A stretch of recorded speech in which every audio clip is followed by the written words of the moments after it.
Hey everybody, welcome to Wonderful Relationship. I'm so excited you're here. Today we're diving into a topic that's close to all of our hearts' relationships. And no, I don't just mean the romantic kind. We're talking about all kinds of relationships, with friends, family, coworkers, that barista you see every morning. You get the picture. We're going to explore the subtle art of showing interest without being needy. Because let's face it, nobody likes a stage 5 clinger. Stay tuned for some valuable tips that can transform your social interactions. Trust me, you're going to want to stick around for this one. 1. A warm welcome makes all the difference. All right, let's jump right in. First impressions are everything, right? You know how sometimes you meet someone and they just have this warm, welcoming energy? That's what we're going for here. It's like when you see a puppy and it wags its tail so hard its whole body wiggles. You can't help but smile. We want to radiate that same kind of warmth and openness. A genuine smile, a friendly hello, a little eye contact. These small gestures can go a long way in making someone feel seen and appreciated. Remember, we're not trying to win an Oscar for most enthusiastic greeter. Just be authentic and let that natural charm shine through. 2. The power of eye contact. Okay, let's talk about eye contact. It's one of those things that we often take for granted, but it plays a crucial role in our daily interactions. It's like that saying, the eyes are the windows to the soul. Through eye contact, we can convey emotions, intentions, and even build trust. But seriously, have you ever had a conversation with someone who is looking everywhere but at you? It feels like they're not really listening, doesn't it? It's distracting and a little bit rude, right? It can make you feel unimportant or ignored, which is never a good feeling. When we maintain good eye contact, it shows the other person that we're present, engaged, and genuinely interested in what they have to say. It fosters a connection and makes the conversation more meaningful.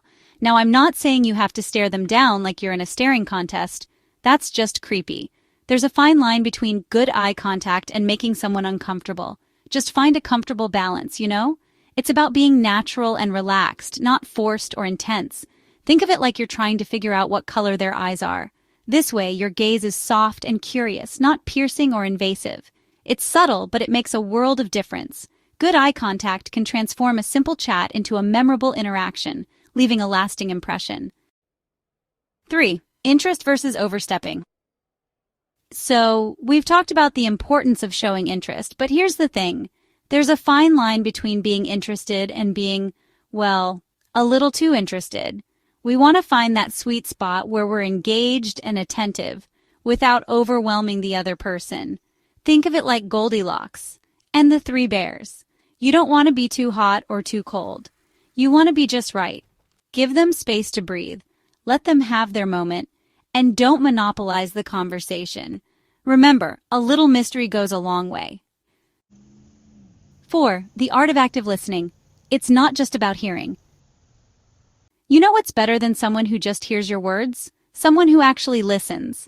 Active listening is a skill that goes beyond the mere act of hearing. It's about being fully present and engaged in the conversation. And I'm not talking about the kind of listening you do when you're half asleep on the couch. That kind of passive listening doesn't make the other person feel valued or understood. I'm talking about active listening. This involves not just hearing the words, but also understanding the emotions and intentions behind them. This means really tuning in to what the other person is saying, asking clarifying questions, and showing that you're following along.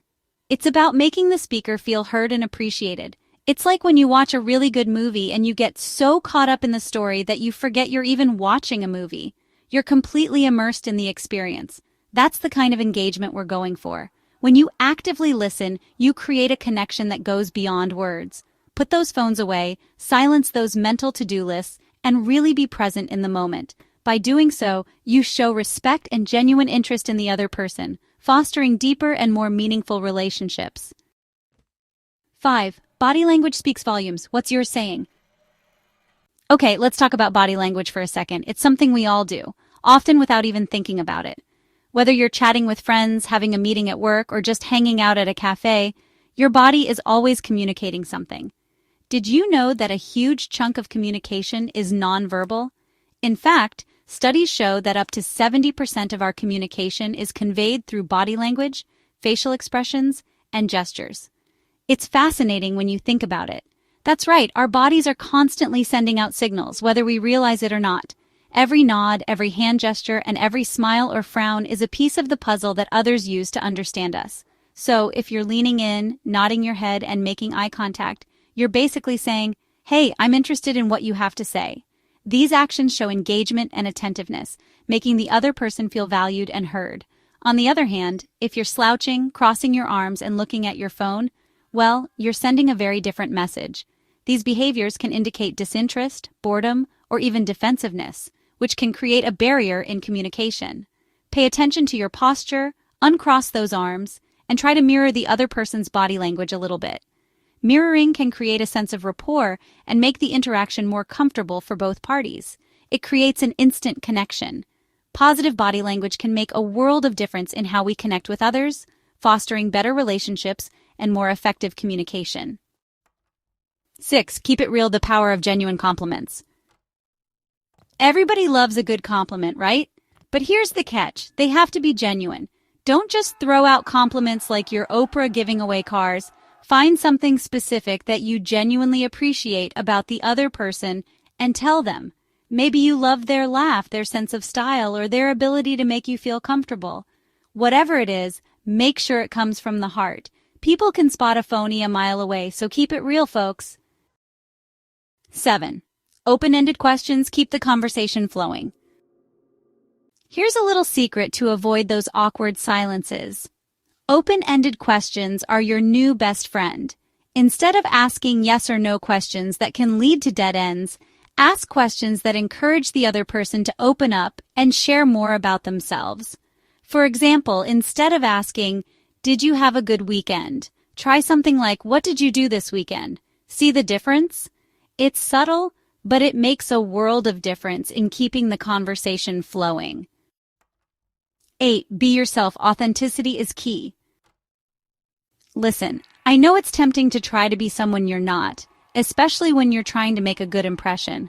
But trust me, people can spot a phony a mile away. The best way to connect with someone is to be your authentic, amazing self. Embrace your quirks, share your passions, and don't be afraid to let your personality shine through. After all, wouldn't you rather connect with someone who loves you for you, rather than some fake version of yourself? 9. Patience, young grasshopper. Building connections takes time. Here's the thing about relationships. They take time. You can't expect to meet someone and become best friends overnight. Well, unless you're in a rom-com, but let's be real, life isn't a movie. Building genuine connections takes time, patience, and a willingness to be vulnerable. So don't get discouraged if you don't hit it off with someone right away. Just be yourself, be patient, and trust that the right connections will come your way. 10. Bringing it all together. You've got this. All right, let's recap, shall we? We've come a long way. We've covered a lot of ground today, from the importance of a warm greeting to the power of patience and understanding. Remember, showing interest without being needy is all about finding that sweet spot between being engaged and giving the other person space. It's about being present, being authentic, and being genuinely interested in getting to know the other person. Now, I know this might seem like a lot to remember, but trust me, it gets easier with practice and time. So go out there, be yourself, and watch those connections blossom and grow. Well, that's all the time we have for today, folks. I hope you found these tips helpful and maybe even learned a thing or two about the subtle art of showing interest without being needy. If you enjoyed this video, don't forget to give it a big thumbs up. Subscribe to our channel for more awesome content and share it with your friends. And hey, while you're at it, why not leave a comment below and tell me about your biggest aha moment from today's video? I love hearing from you guys. Until next time, be kind to each other, stay curious, and keep those connections strong.